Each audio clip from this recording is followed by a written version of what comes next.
Bueno, pues buenas tardes a todos. Mi nombre es Carlos Gutiérrez, ya me conocéis de las sesiones de contabilidad. Veo nombres conocidos por aquí.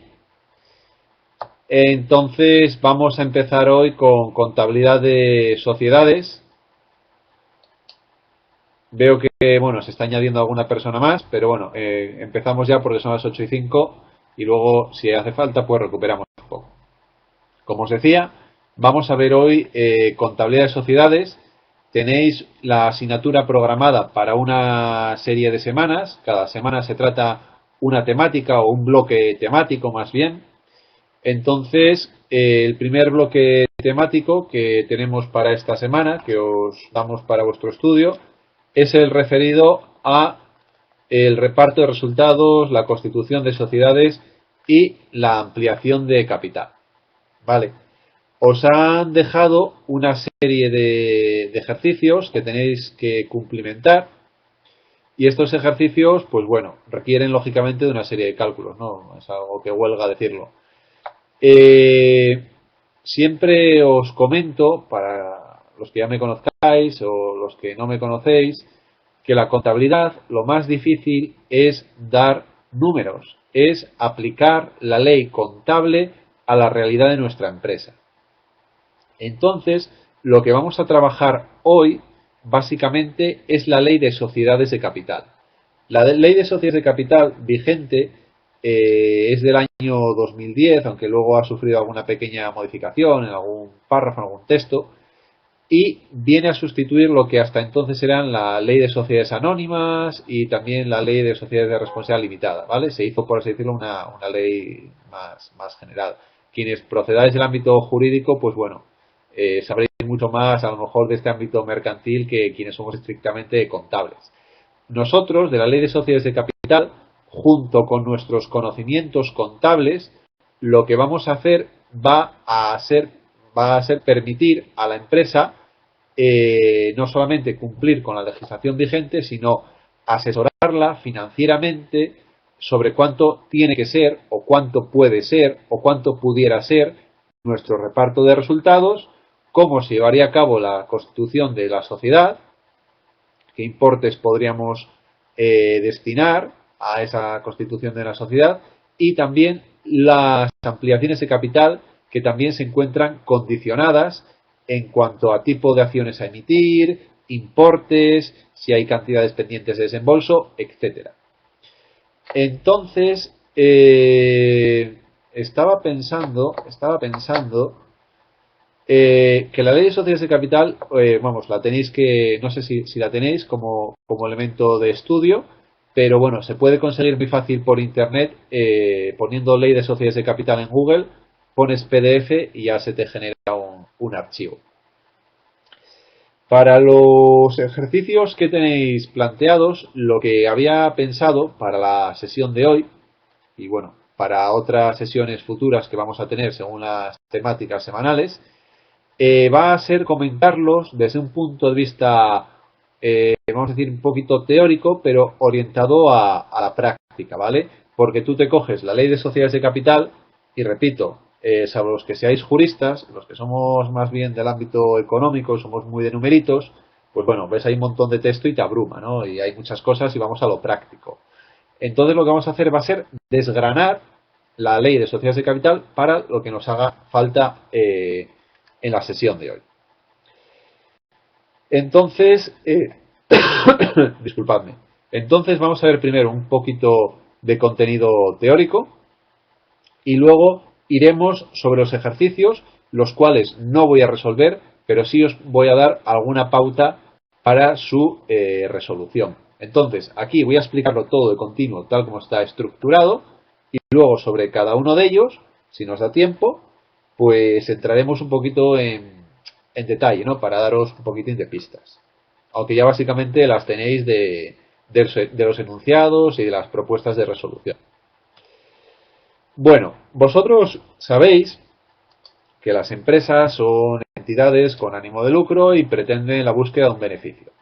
El beneficio de una empresa siempre es una magnitud difícil de determinar, al menos Hay muchos conceptos de beneficio económico, beneficio contable, beneficio fiscal, etcétera. Bueno, a nosotros nos interesa el beneficio contable.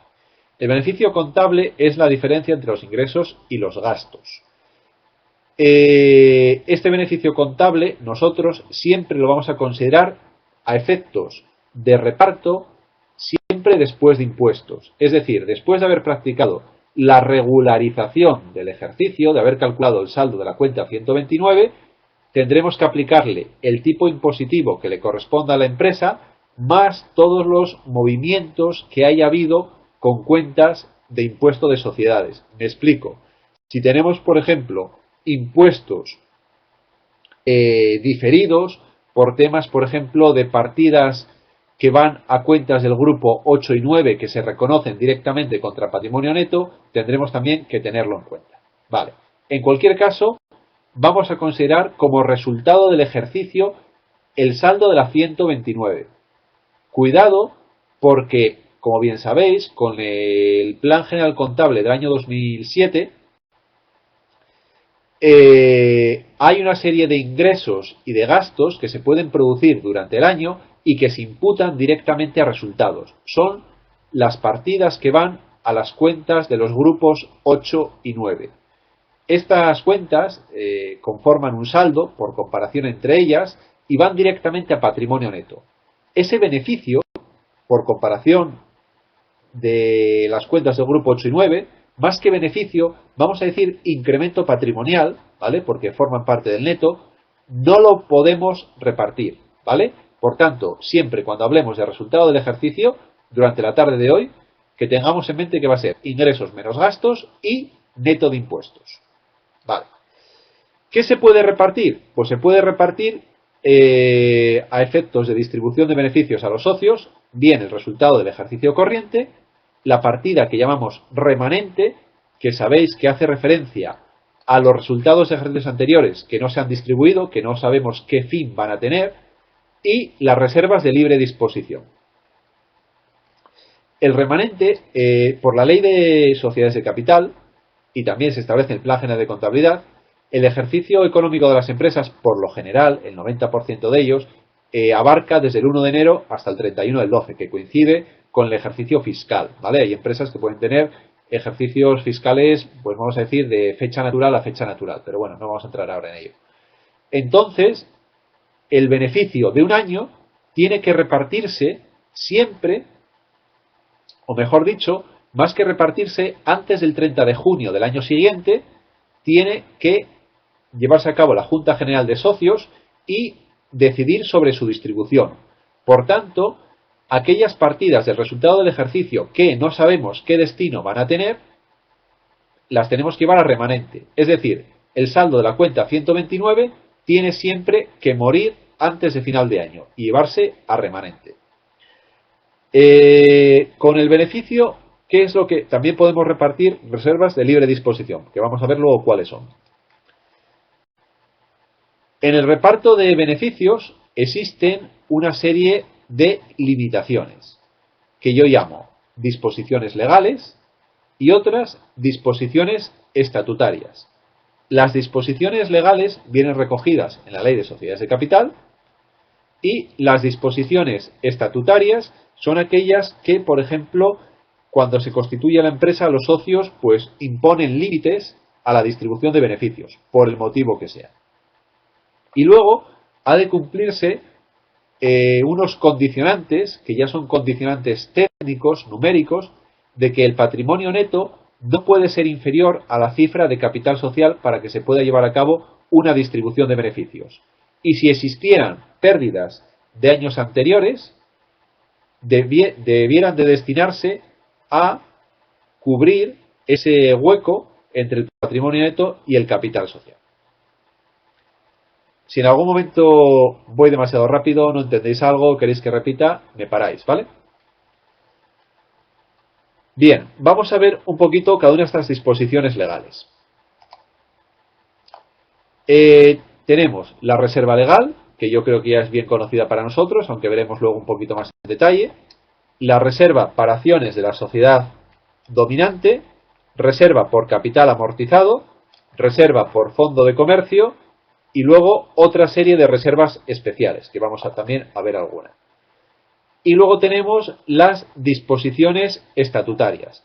Las disposiciones estatutarias, como os decía antes, hacen referencia a reservas estatutarias que los socios digan, oye, mira, cuando tengamos un beneficio, después de haber cumplido con las reservas que nos marca la ley, vamos a destinar un porcentaje X a una reserva estatutaria, que se podrá destinar a una serie de fines exclusivos, ¿vale?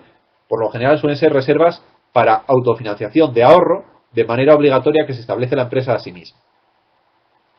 Y luego existe otro condicionante, como son los derechos de los fundadores y promotores de una empresa, que ya veremos luego qué ventajas pueden tener.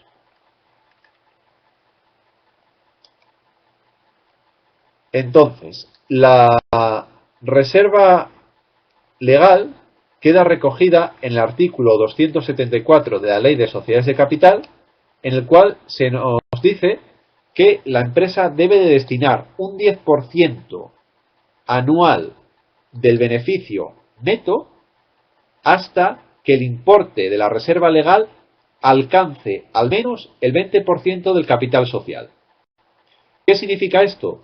Que yo, la primera reserva que tengo que ver si cumplo o no es la reserva legal. De tal manera que cogeré mi cifra de capital social, calcularé cuánto es el 20% de ese capital social y veré si con la dotación que hago este año de reserva legal consigo que el importe alcance o no la cifra que tengo que tener contabilizada.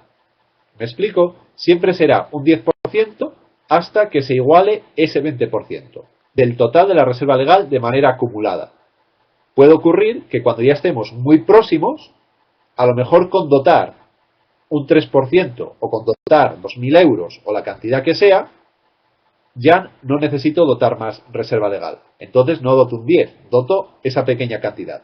Pero como mínimo un 10. Esta reserva legal es de naturaleza indisponible, en principio. Toda cantidad de una reserva que exceda del mínimo legal siempre es disponible. ¿De acuerdo? Si yo tengo un capital social de 100.000 euros y mi reserva legal son 70.000, por decir una burrada, yo esos 50.000 adicionales puedo disponer de ellos sin ningún tipo de problema.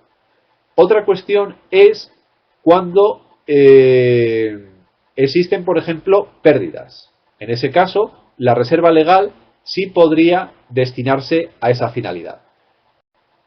Estas cuestiones las tenéis recogidas en el artículo 274. ¿Vale? Bien. La reserva por fondo de comercio está recogida en el artículo 273. Como bien sabéis, el fondo de comercio es una partida contable que surge cuando una empresa adquiere a otra y paga mayor valor por ella a sus propietarios de lo que realmente vale la empresa en contabilidad. Una empresa tiene un patrimonio neto de 600.000 euros y alguien paga por ella a sus propietarios 800.000. Esos 200.000 euros pagados de demás es lo que se denomina fondo de comercio. Y yo lo voy a contabilizar como un activo, porque he pagado por ello. Pero en realidad, claro, si mi empresa luego se va a la quiebra, ¿qué hago yo con el fondo de comercio? ¿A quién le vendo? ¿Cómo liquido? Y digo, oye, mira, yo he pagado 200.000 euros de demás. Ahora págamelos tú. No, tú estás liquidando la empresa. Te estoy liquidando los edificios, las existencias, los clientes, etcétera. Por eso no te va a pagar nadie. Entonces el fondo de comercio es una partida de activo intangible de una naturaleza un poquito especial. Entonces, la ley nos obliga a que dotemos, ¿de acuerdo?, un 5%,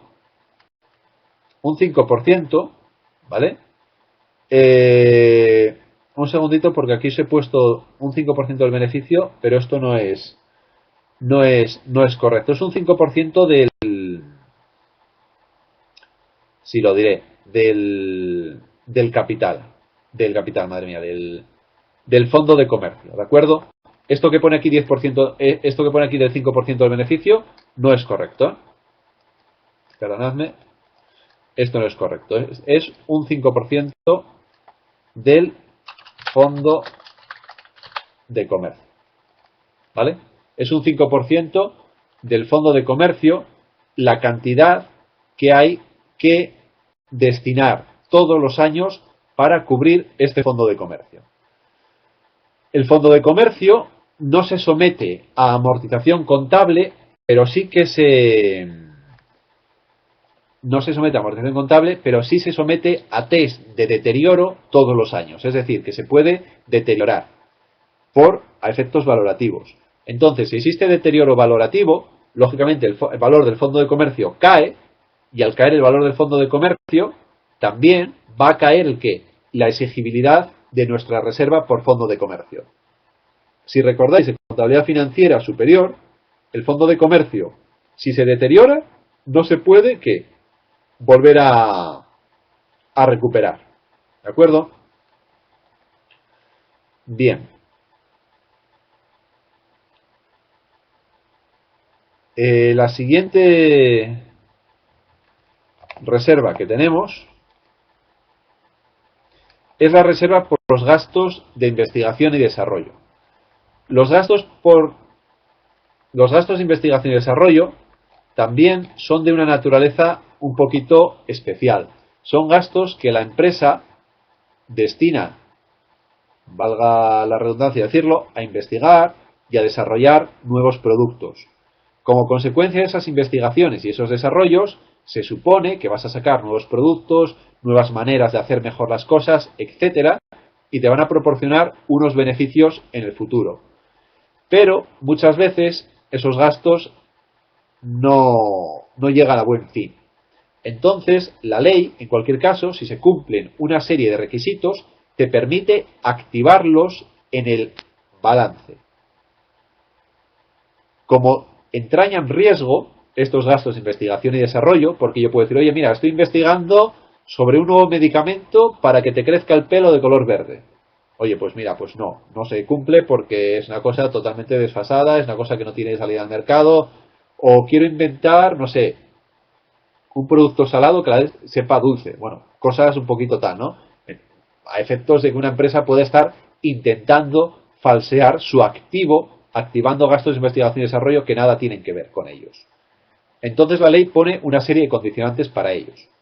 Al igual que pone esa serie de condicionantes, y puesto que tienen un futuro incierto, porque no todo lo que se investiga, no todo lo que se desarrolla, finalmente acaba en el mercado, ¿vale? Hay muchos productos nuevos, todo lo que queráis, pero hay muchos gastos de investigación y desarrollo, sobre todo en empresas farmacéuticas o en empresas de cualquier naturaleza de un sector de innovación, que no acaban en el mercado, y son realmente gastos y no son activos. Entonces, para evitar descapitalizar las empresas, el artículo 273 de la Ley de Sociedades de Capital establece que previo al reparto de dividendos han de estar cubiertos la totalidad de los gastos de investigación y desarrollo activados pendientes de llevar a resultados bien por reservas específicas para ellos o por reservas de libre disposición. ¿De acuerdo? Entonces, o tengo una reserva específica para cubrirlos o el importe de las reservas disponibles ha de igualar los gastos activados. ¿Cuáles son las reservas disponibles? Pues pudieran ser reservas más que disponibles de libre disposición. Sería pues la reserva voluntaria, las reservas legales y estatutarias en la medida que estén entre los límites, etc. Bien. Por otro lado, tenemos la reserva por capital amortizado, que está recogida en el artículo 335 de la Ley de Sociedades de Capital. Una empresa puede llevar a cabo una reducción de capital con cargo a reservas libres o acciones que previamente ella misma haya adquirido sus propias acciones, ¿no? Lo que se llama la autocartera. Entonces, en este caso, si una empresa compra sus propias acciones y luego lleva a cabo una reducción de capital, pues ha de existir una garantía para el resto de socios que quedan, o más que el resto de socios, el resto de acciones que quedan en circulación, de que la empresa no se va a descapitalizar a consecuencia de esa operación. Entonces, el artículo 335 de la Ley de Sociedades de Capital nos obliga a dotar una reserva indisponible a todos los efectos por el mismo importe del nominal de las acciones amortizadas. ¿Vale? Bien. Luego tenemos reserva para acciones de la sociedad dominante. En los artículos 149 y 150 de la Ley de Sociedades de Capital es donde se regula la aceptación en garantía de acciones propias y participaciones de la sociedad dominante. Es decir, nosotros somos una sociedad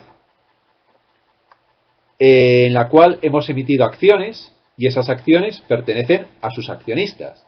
Los accionistas no necesariamente tenemos que ser personas físicas. Pueden ser también ¿el qué? Personas jurídicas. Y si, por ejemplo, estamos participados por otra empresa y de esa empresa, a su vez, nosotros como empresa compramos acciones de ella, pues es una operación válidamente legal. Hay un límite que se establece en el 10% del capital social de cada una de las sociedades, ¿vale? En este caso, las participaciones recíprocas están limitadas al 10%. ¿Qué ocurre? Vosotros pensad en la idiosincrasia o en la entelequia, que es el hecho de que una empresa se constituye y con el dinero que tiene compra acciones de la empresa que la ha constituido. Es decir, una empresa emite acciones con el dinero que le ha dejado otra y con ese dinero compra acciones de la anterior. Es, por así decirlo, jurídicamente una figura que no tiene mucho sentido. Entonces, por eso se establece el tema de imponer un límite a las participaciones recíprocas del 10% y también a la creación de una reserva para acciones de la sociedad dominante por el importe nominal de dichas acciones y que también es una reserva indisponible mientras esa situación perdure. ¿Por qué digo todas estas cosas? Porque si, por ejemplo, tenemos que repartir resultados, mientras estas reservas indisponibles y obligatorias no estén cubiertas, yo no puedo repartir resultados, ¿vale? Es un punto muy importante. Llamo repartir resultados a pagar dividendos, ¿vale?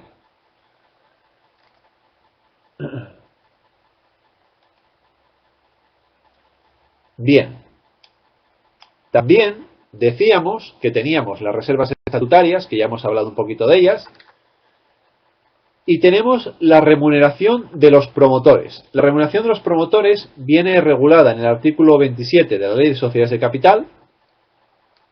¿Quiénes son los promotores de una empresa? Pues los promotores de una empresa son lógicamente los que inicialmente constituyeron la empresa y luego posteriormente pudieron haber vendido sus acciones o no, pero en cualquier caso son los fundadores, ¿vale? En ese caso, estas personas tienen derecho a percibir hasta un máximo del 10% de los beneficios de la empresa durante los siguientes 10 años a la constitución de la misma, ¿de acuerdo?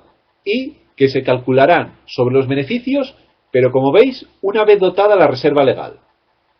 Entonces, si obtengo beneficios en el primer año, lo que hago será dotar la reserva legal, tal como hemos visto con las características que tiene, y a continuación, el 10% del beneficio menos una vez dotada la reserva legal, lo podré destinar a la remuneración de los promotores. Porque vosotros pensad que una empresa se constituye inicialmente con 4 socios, las cosas van muy bien, hace falta más dinero y metemos a más socios. Pero claro, Yo y mis 3 amigos fuimos los que tuvimos la idea, fuimos los que arriesgamos capital inicialmente y ahora entran otras personas donde casi todo está hecho. Entonces, nosotros nos podemos beneficiar de haber constituido la empresa de esta manera. Más luego, otra serie de beneficios o ventajas que puedan a lo mejor quedar recogidas en los estatutos.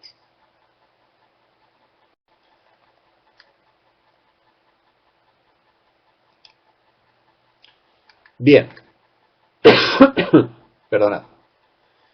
Un condicionante que decíamos al reparto de resultados es el que viene en el propio artículo 273, que hace referencia a que si las pérdidas de ejercicios anteriores hicieran que el patrimonio neto fuera inferior a la cifra de capital social, no podríamos repartir dividendos y deberíamos de destinar dicho beneficio también a restablecer esta situación financiera. Y siempre ha de cumplirse que el patrimonio neto ha de ser al menos igual o mayor que el capital social.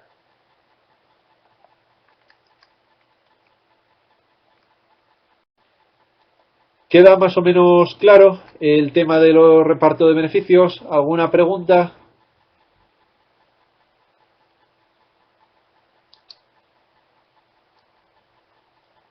¿Tenéis alguna duda respecto a reparto de resultados? ¿Algo que queráis reseñar o preguntar adicionalmente? ¿No? Vale. Por lo menos veo que no os he dormido. Javier nos pregunta ¿a qué te refieres con descapitalizar la empresa? Vosotros, cuando constituís una empresa, tenéis que mirar muy bien la forma jurídica que queréis elegir. Puede ser una sociedad colectiva, una sociedad comanditaria por acciones, puede ser, no sé, cualquier tipo de una sociedad anónima, una sociedad responsable limitada, etcétera. Aquí vamos a estar hablando, en el día de hoy, por excelencia de la sociedad anónima, ¿vale? El 95% de lo que decimos es válido para las sociedades de responsabilidad limitada, ¿vale? Y también para otro tipo de sociedades, aunque vamos a tener temática exclusiva de ellas en las próximas semanas. Entonces, todo esto lo comento a raíz de lo que comenta Javier, descapitalizar la empresa. ¿Por qué digo esto de las sociedades? Porque para constituir una sociedad anónima, como mínimo, el capital social ha de ser de 60.000 euros. Cuando tú aportas 60.000 euros, esos 60.000 euros están en el activo en forma, por ejemplo, de dinero, o en forma de una máquina, existencias y dinero. ¿Vale? Bien. ¿Cuándo descapitalizo la empresa? Descapitalizo la empresa cuando digo que tengo un beneficio que no es real. ¿Cuándo digo que tengo un beneficio que no es real? Cuando doy unos ingresos, tengo unos gastos y luego resulta que esos ingresos, por ejemplo, no los cobro. ¿Vale? Si yo no cobro esos ingresos porque he vendido a gente que luego no me paga, y desde el punto de vista contable creo que tengo un beneficio enorme, que es lo que me muestra la cuenta 129, y procedo a repartir dividendos, si luego en el futuro, cuando yo vaya a cobrar de mis clientes no me pagan, ¿qué es lo que estoy repartiendo? Estoy repartiendo ¿el qué? El capital de la empresa. ¿Vale? ¿Entendéis esa idea de descapitalización? Ahora voy con tu pregunta, Javier. Primero quiero que entendáis lo que es descapitalizar una empresa. ¿Vale? ¿Entendemos esto? Que el beneficio contable se tiene que corresponder, vamos a decir, con la entrada de tesorería. ¿Vale? Tiene que haber una correspondencia. En cuanto a los gastos de investigación y desarrollo, os había dicho que la ley me permite activarlos.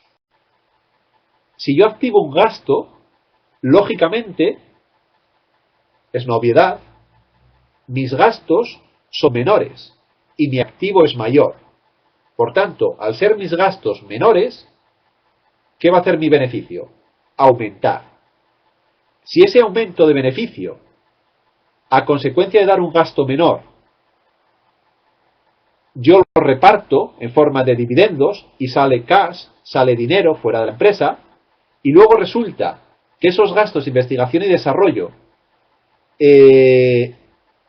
no producen en el futuro el dinero que yo esperaba de ellos, en el sentido de que no da lugar a productos que luego se puedan vender o fracasan mis inversiones, he estado repartiendo un beneficio a costa del patrimonio neto de la empresa.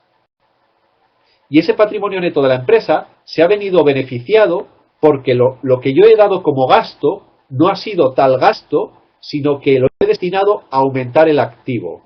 Y al no darlo como gasto, estoy dando un mayor resultado contable. Y al dar un mayor resultado contable, que luego no lo voy a cobrar vía tesorería, porque, repito, mis inversiones en investigación y desarrollo se han ido al garete, se han estropeado, no he conseguido un móvil que a su vez sea un mechero, ¿vale?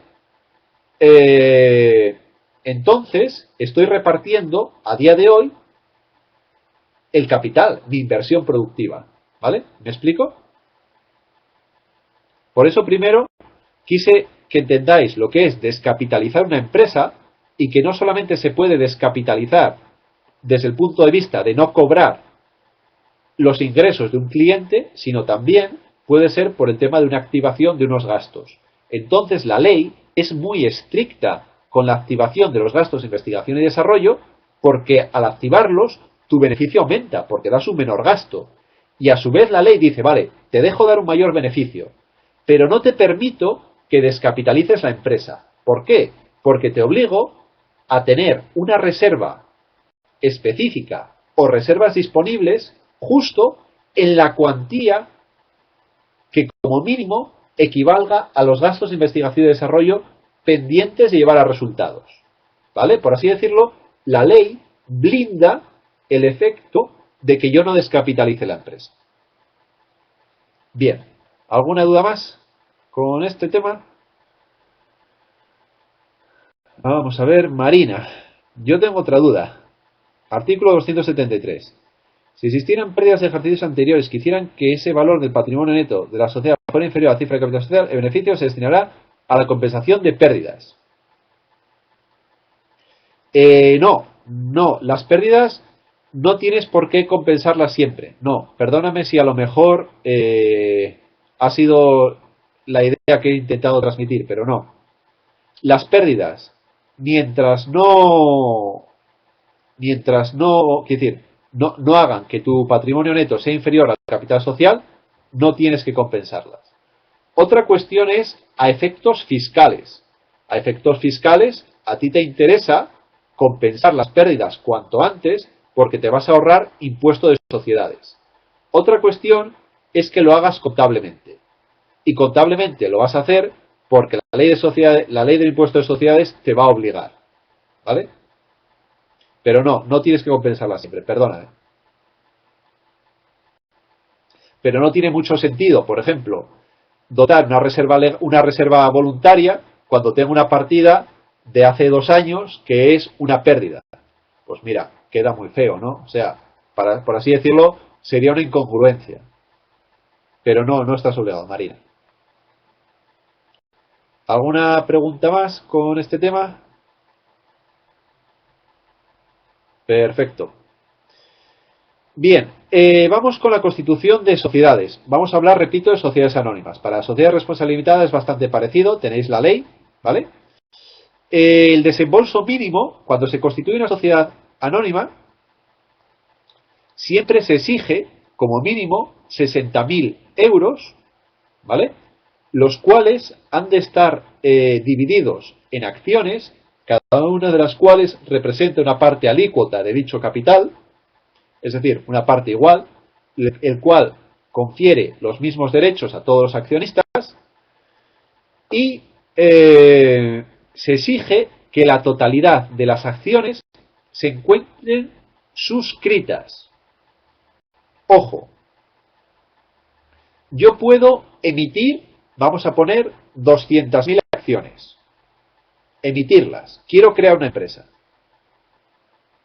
Se encuentran suscritas, no sé, 160.000. ¿Vale? Entonces, el capital que realmente va a figurar para la constitución de la sociedad anónima es el capital realmente suscrito. ¿Qué se entiende por suscribir? Compromiso. ¿Compromiso de qué? Compromiso de pago, compromiso de aceptación de la voluntad de crear esa sociedad. ¿Vale? Entonces, totalidad de las acciones han de encontrarse suscritas. ¿Puedo emitir más? Puedo hacer inicialmente, tener la intención de emitir 200.000, pero me tengo que quedar con 150, ¿vale? Como promotor.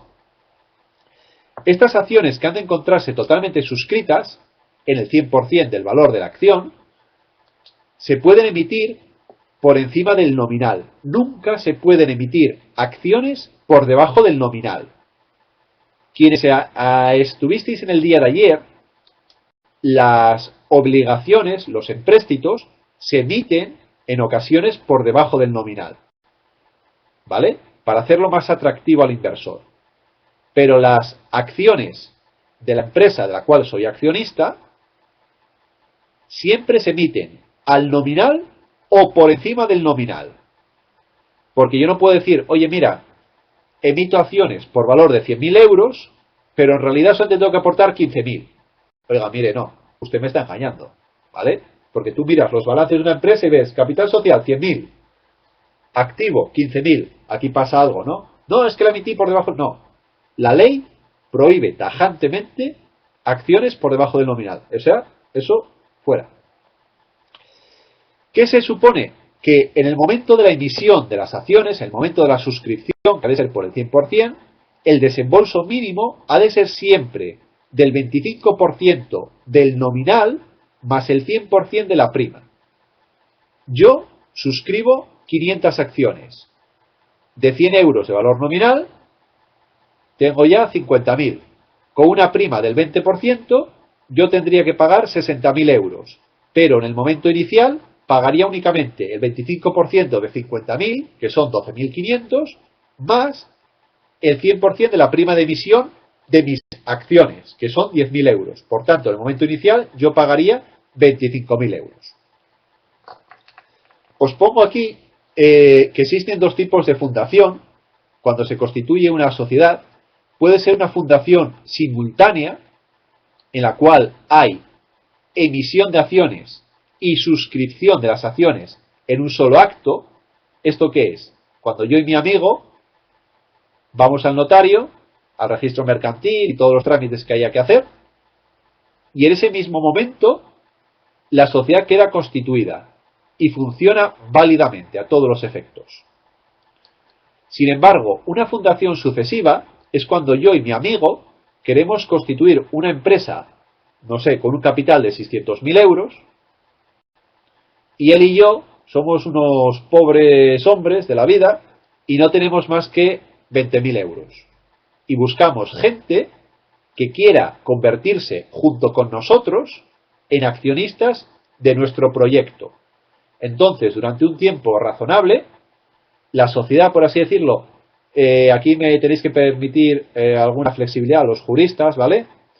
La sociedad queda, no es que quede válidamente constituida, sino que la sociedad busca socios activamente, puede funcionar a algunos efectos legales, puede asumir una serie de deudas de las cuales ya no responde la sociedad de manera anónima, quiero decir, de manera, vamos a decir, como sociedad interpuesta, sino que serían responsables los socios promotores de las deudas que tenga la sociedad frente a terceros, ¿vale? Es decir, yo monto una sociedad anónima para que si las cosas van mal, yo no tener responsabilidad. Pero si es durante la fundación sucesiva, yo voy a tener responsabilidad como promotor fundador. Bueno, me estoy extendiendo un poco, perdonad.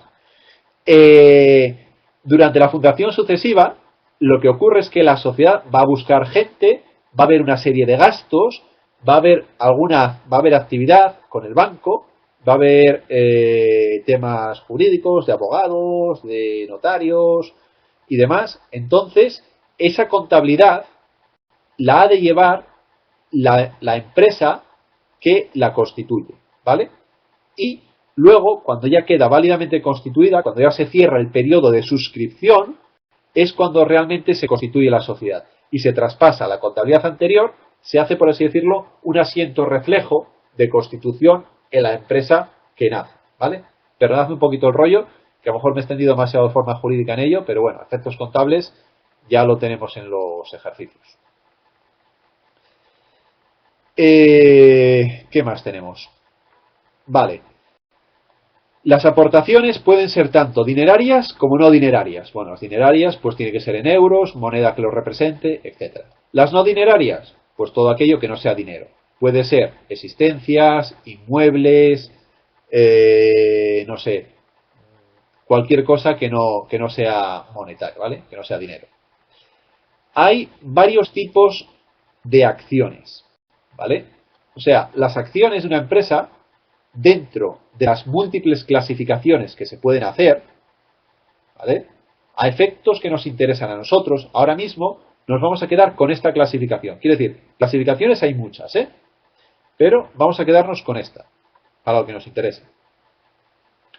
Las acciones ordinarias son, no sé cómo decirlo, vamos a decirlo vulgarmente, son las más comunes. Quiero decir, son acciones que incorporan derechos económicos y derechos jurídicos. Derechos económicos a cobrar un dividendo, a participar en el capital, bla, bla, bla. Y derechos jurídicos, que son ¿qué? Derecho a asistir a las juntas generales de accionistas, derecho a votar, derecho a reparto de el reparto de dividendos sería en sentido de económico, derecho de suscripción preferente, etcétera, ¿vale? Eso serían las acciones ordinarias, derechos económicos y derechos jurídicos. Luego pueden emitirse también otro tipo de acciones que denominamos acciones sin voto, que se encuentran recogidas en los artículos 98 y 99 de la Ley de Sociedades de Capital. ¿Qué tenemos que saber respecto a las acciones sin voto? Que estas acciones no tienen derecho a votar en las juntas generales de accionistas, pero como pierden los derechos jurídicos o pierde ese derecho jurídico, se les entrega un dividendo adicional compensatorio, ¿vale? Es decir, vosotros imaginaos, a lo mejor vosotros pues tenéis un dinero X, no entro a valorar nada, y sois socios, perdonad, pues a lo mejor sois socios de Endesa, o sois socios de Iberdrola, o de Arcelor, o sois socios de algún banco cotizado en bolsa. Pues oye, mira, tengo, no sé, 3.000 euros, por decir algo, del BVA. Yo voy a una junta general de BVA, como socio accionista, tengo derecho a acudir, y claro, llego allí y mi dinero es nada, porque respecto al capital social que puede tener un gran banco, es nada. Entonces, a lo mejor me interesa ceder mis derechos de voto y que me paguen a lo mejor, pues no sé, 60 euros más al año de dividendos. Me viene genial, ¿no?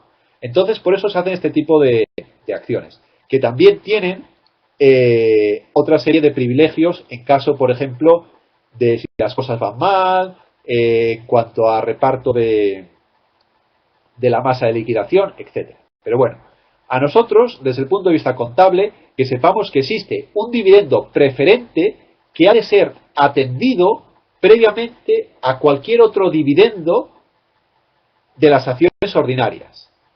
Y una vez atendido este dividendo, participarán en el resto del beneficio de la misma manera, de la misma proporción que lo puedan hacer las acciones ordinarias. A lo mejor decimos, oye, mira, para las acciones sin voto vamos a establecer un dividendo preferente de 4 euros por acción. ¿Vale? Pues todos los años, acción sin voto a pagar a los accionistas. Por otro lado, cuando ya he atendido ese dividendo, quedan beneficios pendientes de distribuir en forma de dividendos y digo, y ahora voy a repartir a todas, repito, a todas las acciones, me da igual que sean con voto o sin voto, el 8% de los beneficios. Entonces, en ese caso, da igual que seas con voto que sin voto. Otro punto importante. Las acciones sin voto para poder emitirlas, el número, en cuanto a nominal se refiere, no puede ser de más de un 50% del capital con derecho a voto que se encuentre desembolsado. Ojo, ojo, es un punto importante. Al menos, o sea, como máximo, puede ser un 50% del capital social con derecho a voto y que se encuentre desembolsado. Porque como habíamos visto anteriormente, solamente estoy obligado inicialmente a desembolsar el 25% más la prima. El calendario de los desembolsos los impone la Junta General de Accionistas si es que no se ha hecho inicialmente en los estatutos, ¿vale? Entonces, si posteriormente quiero llevar a cabo una ampliación de capital y que haya acciones sin voto, tendré que tener en cuenta esto. Vale. En cuanto a alguna duda con respecto a la Constitución, hay bastantes más aspectos en cuanto a Constitución de sociedades, ¿eh? Así, las acciones sin voto, perdonad, las acciones sin voto, a efectos contables, no se va a considerar capital social, ¿vale? Se va a considerar como si fuera un pasivo. ¿Por qué? Porque como incorporan una obligación de pago fija y constante, si cogemos la norma de registro y valoración número 9 del Plan General Contable, te va a decir que estas acciones no las puedes clasificar, bueno, esa norma y la relativa a patrimonio neto, disculpad, como jurídicamente son acciones, pero a efectos contables no irían registrados en la cuenta de capital social. ¿De acuerdo? Bien, ¿alguna duda con todo esto que hemos comentado?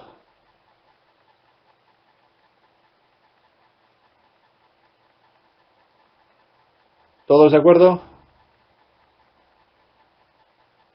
Espero que sí. Bueno, nadie me escribe. Me imagino que estaréis ahí tomando nota o repasando las notas. Perfecto, gracias, Javier. Bien, ampliaciones de capital. Las ampliaciones de capital es una nueva aportación, una nueva inyección de dinero, ojo, de dinero o de aportaciones no dinerarias. Y ojo, una ampliación de capital no necesariamente tenemos que aportar dinero o tenemos que aportar cosas. Podemos quedarnos como estamos a efectos de riqueza patrimonial en el balance, pero decir que determinadas partidas ya no van a tener la naturaleza que tenían, sino que lo que hacemos es capitalizarlo. Es decir, podemos realizar una ampliación de capital porque necesitemos pasta. Pasta o camiones o inmuebles o lo que sea. Esas son las nuevas aportaciones, ¿vale? Que ya lo hemos visto. Quiero decir, que sabemos, equivale a una constitución de una sociedad. El límite del 25% del nominal de las acciones más el 100% de la prima se mantiene. También podemos convertir masas patrimoniales en capital. Yo, por ejemplo, tengo reservas disponibles por un valor muy grande y digo, oye, mira, pues me interesa capitalizar. ¿Por qué? Pues porque, como bien sabéis, las magnitudes de patrimonio neto figuran en el haber del balance, en la parte derecha, reflejan de dónde sale el dinero o los recursos para tener un activo determinado. El activo es lo que manejo en el día a día, mi funcionar. Y yo, mis reservas, en realidad no son dinero, son fondos, ¿vale? Fondo no es lo mismo que dinero. Fondo es riqueza. Esa riqueza, si yo en mi balance de situación tengo, ¿qué preferís? ¿Dar un préstamo a una empresa que pone capital social 60.000 euros y reservas voluntarias 200.000? ¿O dar un préstamo a una empresa que tiene perdonad, a una empresa que tiene un capital social de 200.000 y unas reservas voluntarias de 60.000?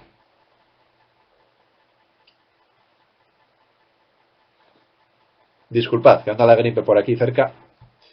Si yo soy un banco o soy un acreedor, prefiero que una empresa, cuanto más grande, se supone que va a ser más solvente. No necesariamente, ¿vale? Pero si la cifra de capital social es grande, sé que las personas que han puesto ese dinero, para poder recuperarlo, o llevan a cabo una reducción de capital, ¿vale? Cosa que no es fácil de hacer, o liquidan la empresa. Entonces, si son reservas voluntarias, yo sé que al ser reservas voluntarias, hacen así en una junta general de accionistas y desaparecen. Entonces, cuando yo convierto reservas voluntarias o reservas de libre disposición, vamos a hablar con propiedad, en capital social, estoy enfatizando mi compromiso de que la empresa confía en su negocio, de que los socios confían en su negocio, ¿vale? Por eso muchas veces ves empresas con unos balances de situación enormes, miras al capital social y ves que el señor que la constituyó aportó en su día 60.000 euros y nunca más aportó dinero. ¿Por qué? Porque llevan las cosas genial, fenómeno, pero si este señor de la noche a la mañana hace así, marcha con todo, que le pertenece lógicamente, pero yo que soy acreedor, me pone un riesgo muy grande. Y sin embargo, si están activadas, o mejor dicho, están convertidas esas partidas en capital social, yo sé que como mínimo va a haber una garantía, pues por ejemplo, de esos 600.000 euros. Y que primero yo, como acreedor, voy a cobrar antes que él, que es el propietario. ¿Me entendéis? Por eso muchas empresas les gusta capitalizar. Y también, por ese motivo, muchas empresas no quieren capitalizar, ¿vale? Pero sería, por así decirlo, una ventaja, un beneficio adicional a la capitalización. Bueno, y es que me gusta mezclar con la contabilidad. Es que la contabilidad, vosotros que os dedicáis a su estudio y también, imagino, profesionalmente os vais a dedicar, os habéis dedicado, o que estéis haciendo este máster para especializaros, lo que hacemos es mezclar cosas del ámbito financiero, del ámbito contable, lógicamente, también del ámbito jurídico y del ámbito, pues, de las finanzas, ¿no? Luego, vamos a ver con qué seguíamos, que me estaba yo perdiendo un poquito. Bien, ampliación de capital. Estamos ahora mismo, conversión de masas patrimoniales. Bueno, queda recogido en el artículo 303.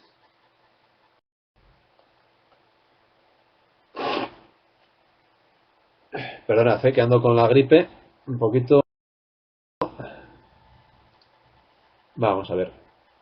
Reservas puedo destinar a este efecto reservas disponibles, la reserva la prima de emisión de acciones, en realidad es una reserva, ¿vale? Y la reserva legal en la medida que exceda del 10% del capital ya aumentado. Ojo, porque esto tiene truco, chicos. Si yo quiero convertir masas patrimoniales en capital social y quiero utilizar la reserva legal, claro, eso del 10% en el capital ya aumentado tiene truco. ¿Por qué? Porque lo primero que tengo que hacer a efectos de cálculos numéricos en nuestros ejercicios es considerar capital social actual. Punto primero. Siguiente punto. ¿Qué reservas puedo utilizar? Esta y esta. Vale. En su totalidad, sí, la sumo al capital social. Por tanto, si tenía un capital social de 100.000 y las reservas que puedo utilizar son de 60.000, en principio, mi capital social va a ser ¿de cuánto? De 160. Pero, ahora voy a considerar la reserva legal. Entonces, tengo que formular matemáticamente una ecuación que haga que de la reserva legal pueda detraer el 10% del capital ya aumentado. No sé si me seguís. El primer paso es considerar capital social actual, sumarle las reservas que pueda utilizar sin considerarla legal, ¿vale? 100.000 más 60.000, 160. Y con esos 160 planteo una ecuación de tal manera que, detrayendo una cantidad X de la reserva legal, equivalga al 10% del capital ya aumentado, ¿vale? Os lo digo porque si de esto nunca habéis visto un ejercicio, vamos a decir que es un poquito de idea feliz. No es porque nosotros lo hagamos complicado, ¿vale? Estamos aquí para explicar las cosas y, lógicamente, para desgranar el conocimiento y que todos podamos acceder a él. Lo digo porque te lees la ley y según la ley se dice, bueno, va, el 10% del capital. Ay, no, es el 10% de la reserva. O sea, no, por así decirlo, sería muy complicado y yo creo que a nadie de buenas a primeras llegaría a estas conclusiones, ¿eh? O por lo menos yo, que soy de mucho estudiar y me cuesta mucho a veces entender las cosas, yo seguro que no llegaría, ¿vale? Quiero decir, lo digo en la modestia de que, vamos, de que es complicado, ¿vale? Si nadie te lo comenta. Bien, por último, podemos ampliar capital por conversión de deudas. Lo establece el artículo 301 de la Ley de Sociedades de Capital, que dice que al menos, que para poder convertir deudas en capital, al menos un 25% han de ser exigibles y líquidos esos préstamos. ¿Qué significa? Que han de ser deudas que hayas dejado de pagar. Deudas que hayas dejado de pagar. ¿Vale? Y por otro lado, el vencimiento de los restantes no puede ser superior a los 5 años. Ojo, porque esto, al igual que lo anterior, tiene otro truco. Y repito, a mí que muchas veces me cuesta entender las cosas, si no te lo explican, yo creo que esto es también bastante complejo. ¿Por qué? Porque ese 25% inicial hace referencia a que como máximo la cantidad máxima que te permite la ley activar como capital social procedente de préstamos es 4 veces el importe de los créditos vencidos o de las cuotas vencidas, mejor dicho. Me explico. Si, por ejemplo, nos han vencido cuotas por valor de 10.000 euros, el máximo que yo puedo activar como capital procedente de deuda será 10.000 por 4. ¿Por qué por 4? Porque 4 es el inverso de ¿qué? Del 25%. ¿Me explico, chicos? Y ojo, siempre y cuando cumpla con el límite de que no puede ser superior a los capitales también pendientes de vencer en los 5 años siguientes al momento en que me encuentro actualmente. Y todo ello condicionado a que mi acreedor quiera participar en mi capital. No es mi decisión. Es decisión de quien le debo dinero. Oye, mira, no te puedo pagar, pero como no te puedo pagar, te ofrezco participar en el capital de mi empresa. Y si participas en el capital de mi empresa, pues oye, podrás tomar decisiones en la misma, podrás, no sé, es una manera de remunerarte, es una manera de no sé, de que puedas intentar dirigirla y llevarla a buen término. ¿Por qué se hizo esto en la Ley de Sociedades de Capital del año 2010? Pues porque estábamos inmersos en una gran crisis y para evitar temas de impagos y mayores quiebras y mayor número de quiebras de empresas, se permitía a los acreedores participar en el capital de otras empresas de tal manera que la falta de liquidez de la empresa no le llevase a la quiebra. ¿Vale? Entonces, ese límite del 25% hemos de entenderlo como que las cuotas que se han vencido, como máximo, multiplico eso por 4 y tengo el importe máximo. Y siempre y cuando el vencimiento de las restantes cuotas no supere los 5 años. ¿Vale? Bien. Con esto yo he terminado mi explicación teórica. No sé si tenéis alguna duda de este último punto o de alguno de los otros dos que hemos comentado anteriormente. Si me queréis preguntar algo. Vale. Os había dicho que os iba a dar algunas pautas. Muchas gracias, Marina y Amaya. Os voy a dar, si queréis, algunas pautas para la resolución de los ejercicios, ¿vale?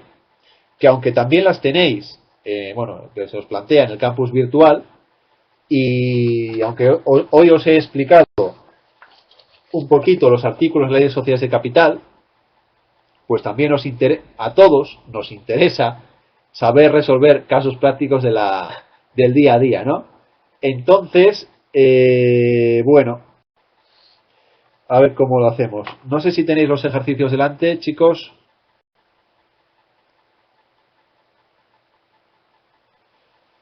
A ver, voy a ver por aquí cuáles son mis anotaciones para daros alguna pistilla. Vamos a ver. Estamos fuera de la hora, pero bueno, si me aguantáis unos minutinos. Vale.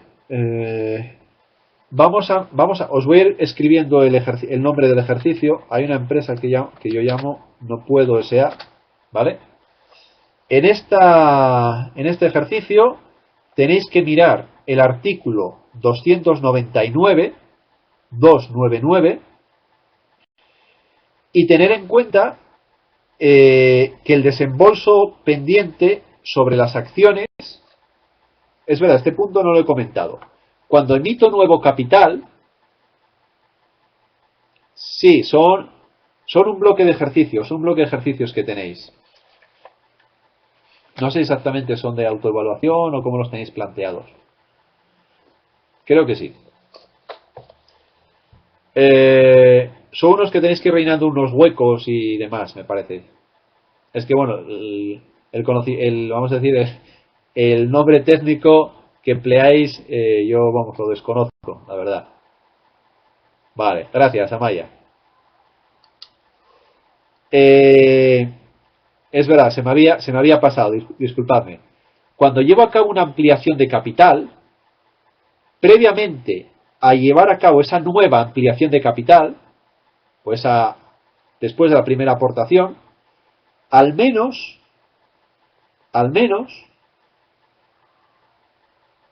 el capital pendiente de desembolso de la aportación inicial o de otras ampliaciones de capital previas no puede ser superior al 3%, ¿vale? Es decir, el artículo 299 establece que una empresa no puede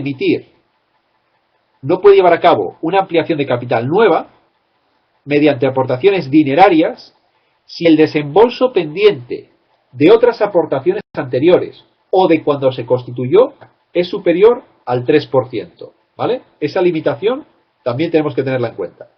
Entonces, este ejercicio No Puedo S.A. hace referencia a este artículo. Por tanto, si existen aportaciones pendientes de realizar,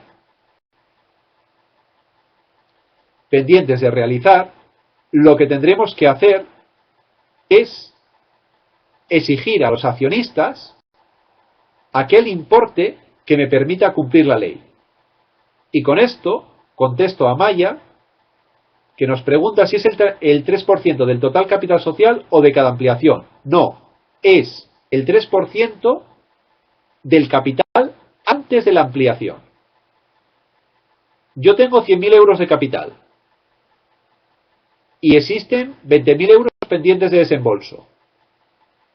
Para poder llevar a cabo una nueva ampliación de capital, he de exigir 17.000, para que así queden 3.000, que es el 3% de 100.000, pendientes de desembolso.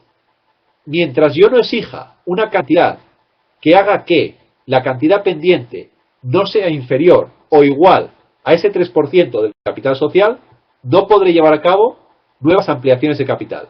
Por tanto, es del capital social antes de la ampliación. Vale, vamos a ver otro que tenga alguna cosita así un poco nueva. Vamos a ver. Bueno, vamos a ver este. hay uno que yo llamo Fatalsa. En Fatalsa tenéis que tener en cuenta una cosita básica, es muy sencillo. Hay un reparto de resultados, previamente hay que dotar la reserva legal y luego la distribución a los promotores. Ahí estaremos aplicando el artículo 274 de la Ley de Sociedades de Capital y también el 273. ¿Vale? Ese es sencillo, 274 y 273. Luego hay uno que, bueno, pueda ser un poquito más complejo. Mi casa. En este tenemos acciones sin voto y tenemos aportaciones no dinerarias. ¿Vale? Vamos a aplicar el artículo 99 de las acciones sin voto, que, como decíamos, estaba limitado su emisión al 50%, ¿verdad? Vamos a aplicar el artículo 63, ¿vale? En cuanto a las aportaciones no dinerarias, el 79, ¿vale? También, en cuanto a la suscripción de las acciones, el artículo 81 y por último, y el más interesante de todos, el artículo 98, que no puede emitirse acciones por importe nominal no superior a la cifra del capital desembolsado con derecho a voto, ¿vale? A la mitad del capital desembolsado con derecho a voto. Entonces, primero tendréis que llevar a cabo el cálculo de los desembolsos a realizar y luego tendréis que llevar a cabo los cálculos para ver cuántas acciones sin voto podré emitir. ¿Vale? Bueno, vamos a comentar alguno más y los otros os los dejo para vosotros. Vamos a ver cuál podemos elegir.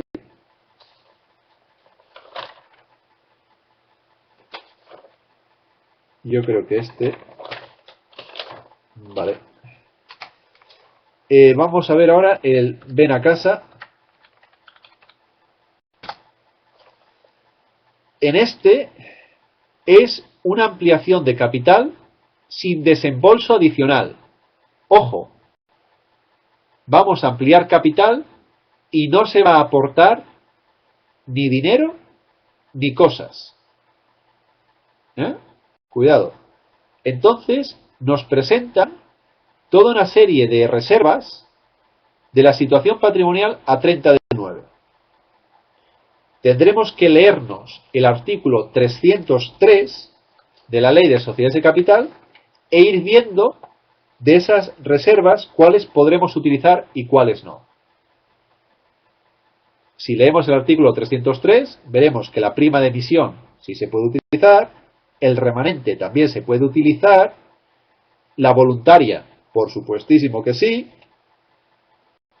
la reserva por capital amortizado no la podremos utilizar, la reserva por acciones de la sociedad dominante, que esa viene en el artículo 149, no la podremos utilizar, y luego la reserva por acciones propias tampoco podremos utilizarla, ¿vale?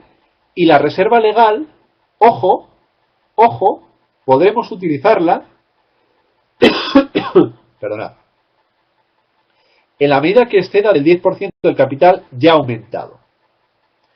Por eso os digo, y os lo voy a plantear aquí porque a lo mejor es un poquito complicado, ¿vale? Os lo voy a plantear con otros números, ¿vale? Imaginad que tenéis un capital de 100.000 euros y tenemos reservas, excluida la legal, por valor de 40.000 y que las podemos utilizar, ¿vale? Entonces, y que tenemos una reserva legal, pues no sé, vamos a poner de 65.000. Podremos utilizarla de la siguiente manera, ¿vale?